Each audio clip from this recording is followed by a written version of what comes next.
दिवाली की रात मैं सोया था तभी मेरे पास बुआ आ गई और उन्होंने मेरे साथ मैच शुरू कर दिया। फिर मैंने भी बुआ को, मेरा नाम अनिकेत है और मैं बंगाल में रहता हूँ। मेरी उम्र अभी 24 साल है और मैं इसी शहर में रहकर नौकरी करता हूँ।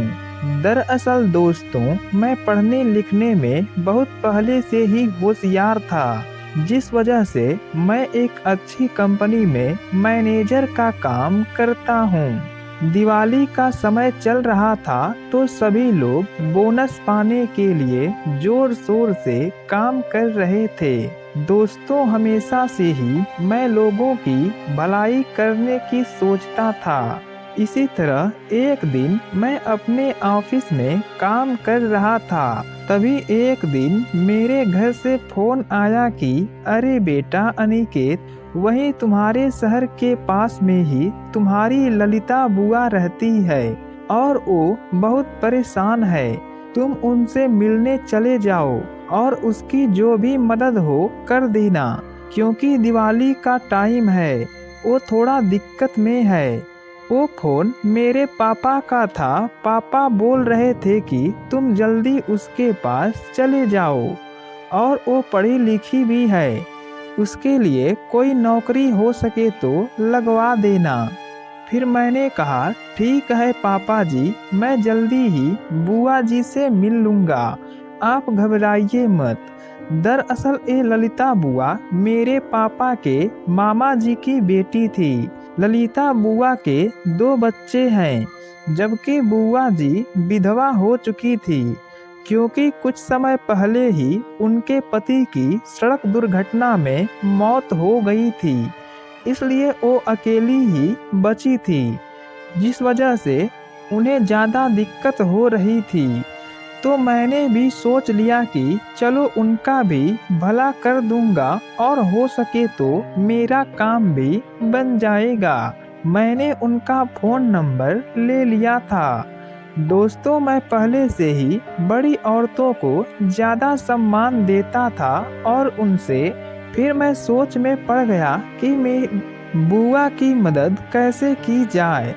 तो उसी समय मैंने बुआ को फोन किया। सामने से आवाज आई, कौन बोल रहे हो? मैंने अपने बारे में उन्हें बताया और ये भी कहा कि आप घबराइए मत, मैं जल्द ही आपके पास आने वाला हूँ, भगवान सब सही कर देंगे। तो वो फोन पर ही रोने लगी। उनका रोना धोना सुनकर मुझे भी उन पर तरस आने लगा था। फिर मैंने उनसे कहा, बुआ आप पहले रोना बंद कीजिए। मैं बोला ना, मैं आपके पास आऊँगा, मैं अभी आपके पास आता हूँ। मैं तुरंत बुआ के घर जाने के लिए निकल गया। मैंने उन्हें फ़ोन करके बताया तो वो मुझे स्टैंड पर लेने आ गई। फिर दिवाली का समय चल रहा था तो मैंने बुआ के बच्चों के लिए मिठाइयाँ भी खरीद ली। हम उनके रूम में गए। एक छोटा रूम और किचन था। उनके दोनों बच्चे स्कूल गए थे। मैंने उनसे पूछा, क्या आप यहीं रहती हैं? तो बुआ बोली, इस बेसहारा को यही सहारा है बेटा। मैं अकेले अपने दोनों बच्चों के साथ यहीं रहती हूँ। मैं उनसे बहुत टाइम बाद मिला था। मैंने बुआ से कहा, आपके लिए पापा का फ़ोन आया था मेरे पास और उन्होंने मुझे बताया था कि आप बहुत परेशान हैं, इसलिए मैं चला आया।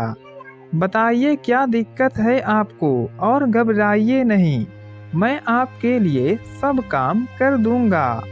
वो फिर से रोने लगी और बोली, मेरा काम छूट गया है, दोनों बच्चों को लेकर मैं कहाँ जाऊँ?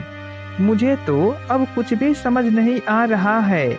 आखिरकार मेरे पति भी तो अब इस दुनिया में नहीं रहे।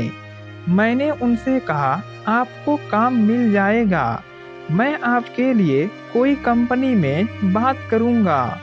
वो बोली, अनिकेत इस रूम का किराया भी बाकी है। मकान मालकिन बोल रही थी कि रूम का किराया दे दो, नहीं तो मकान खाली कर दो। बताओ भला मैं कहाँ से किराया दूंगी, और मेरे बच्चों की स्कूल की फीस भी बाकी है। उसके सर ने मुझे कॉल किया था और बोल रहा था कि जल्दी से इनकी फीस जमा करो, वरना अपने बच्चों का नाम कटवा लो। मैं बोला, बुआ रूम का किराया मैं दे दूंगा और बच्चों की फीस भी भर दूंगा, आप घबराइए नहीं। इस पर बुआ मेरे गले लग गई और बोली, बेटा आज तो तूने मेरे लिए इतना कर दिया कि मैंने इतना सोचा भी नहीं था। फिर मैंने अपना काम शुरू किया तो बुआ बोली, अनिकेत तुम ये क्या कर रहे हो? मैंने कहा, कुछ नहीं, रूम का किराया और काम मैं दोनों की जुगाड़ कर दूंगा, लेकिन मुझे भी तो कुछ मिलना चाहिए ना बुआ। तो वो बोली, चलो ठीक है, वैसे भी मेरा सहारा कोई भी नहीं था, भला तुम मिल गए, अब मेरी सारी जिंदगी आराम से और अच्छे से कट जाएगी। फिर उन्होंने कहा, बेटा अगर तुम्हारे पास कुछ पैसे हो तो प्लीज मुझे शॉपिंग करवा दो। मैंने कहा, हाँ क्यों नहीं, चलिए आपको जो खरीदना है खरीद लीजिए, पैसे मैं दे दूंगा।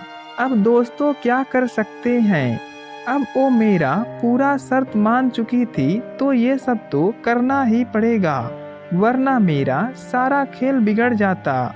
बुआ जी इस समय बहुत ज़्यादा खुश लग रही थी क्योंकि मैंने उनकी सारी समस्या का हल करवा दिया था।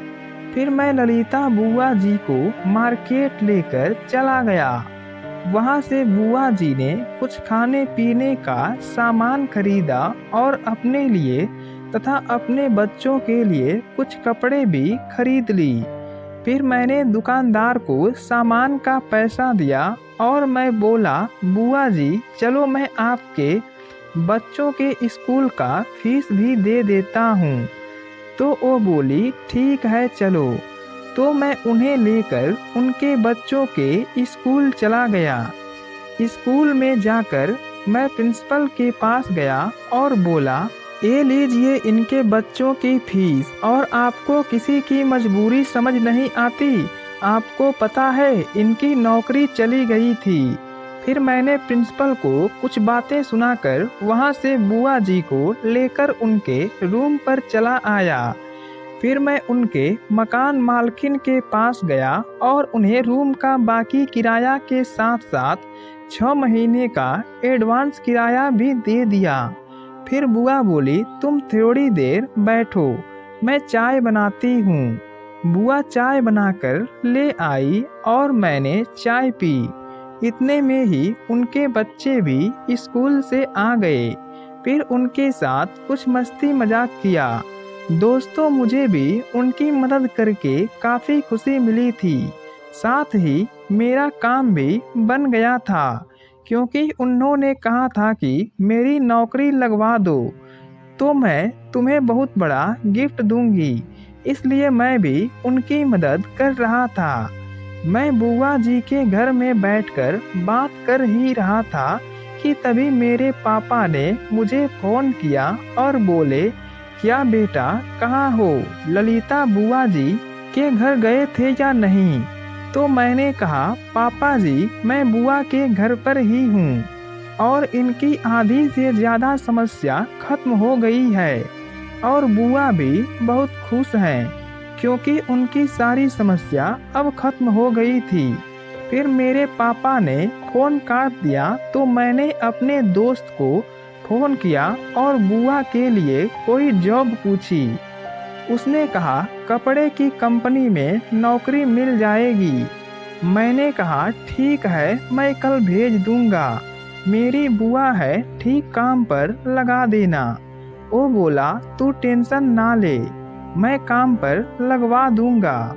फिर बुआ बोली, अनिकेत तूने आज मेरे लिए कितना काम कर दिया है। मैंने कहा, बुआ तुम टेंशन ना लो, अब आपको कोई परेशानी नहीं होगी। फिर मैंने उन्हें 5,000 रुपये दिए और कंपनी का पता बता दिया। साथ ही मैंने उनसे कह दिया था कि अगर आपको कोई भी दिक्कत होगी तो मुझे ज़रूर फ़ोन कीजिएगा। फिर मैं वहाँ से चला गया। लगभग 3 दिन बाद ललिता बुआ ने मुझे कॉल किया और बोली, अनिकेत मेरी नौकरी लग गई है, गिफ्ट नहीं लोगे क्या? तो मैंने कहा ठीक है बुआ जी, मैं आ रहा हूँ। तो फिर मैं उनके पास गया और मैंने बुआ जी के साथ एक पार्टी किया। अब मेरी बुआ काफ़ी खुश थी क्योंकि उनकी सारी टेंशन खत्म हो गई। इधर मैं भी खुशी खुशी अपना काम कर रहा था। इस तरह से बुआ ने अपना दिवाली भी खुशी खुशी मना लिया। दोस्तों, इसलिए कहते हैं कर भला तो हो भला। अगर आप किसी की भी मदद करेंगे तो भगवान आपको उसके बदले कुछ न कुछ जरूर देंगे।